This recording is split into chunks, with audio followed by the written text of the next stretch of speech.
Hi guys, for today's video. So ngayon is nandito kami sa may Intramuro sa may simbahan. Kasi magsisimba muna kami ng anak ko. Kasi birthday niya ngayon.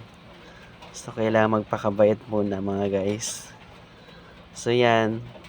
So papunta kami ng Jollibee ngayon. So nandito kami Jollibee. So bibili lang ako ng konting pagkain. Para kahit papaano may panghanda naman sa anak ko.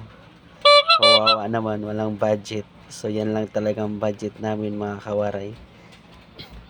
So ngayon ay namimili pa ako mga warak kung anong bang orderin ko. So sabi ko sa anak ko, kaway ka muna anak. So yan yung bunso ko is dance nandun. So naka-order na ako mga kawaray. So yan, nag-waiting na lang ako sa order namin mga kawaray. So selfie muna kami mga kawaray. So yan.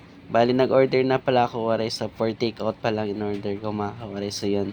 Naka-prepared na pala ni ate. So, sa bahay na lang pala namin kakainin mga kawaray para makatipid. At least makatipid kami. So, syempre, sa mahal na mga bilihin ngayon mga kawaray. So, kailangan maging practical. So, yan, pinahawa ko na sa anak ko yung order namin mga kawaray. So, lumalabas na kami. So, pasakay na kami papunta na kami sa sakay ng motor mga kawaray. Kasi nandito sa labas nakaparking yung motor ko mga kawaray.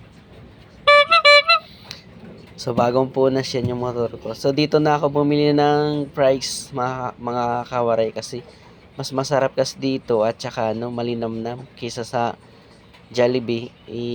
Matigas masyado yung price nila. So, hindi masyado masarap. So, dito ako bumili sa amin. Mas masarap. Mura lang, mas masarap pa. So, ito mga kawaray, nakarating na ako sa bahay. So, yung aso namin is talagang sumasalubong pa talaga mga kawaray. So, yun yung anak ko nakasakay sa harap mga kawaray. So, bumaba na rin yung anak ko. Thank you for watching mga kawaray. See you in my next video. Bye-bye.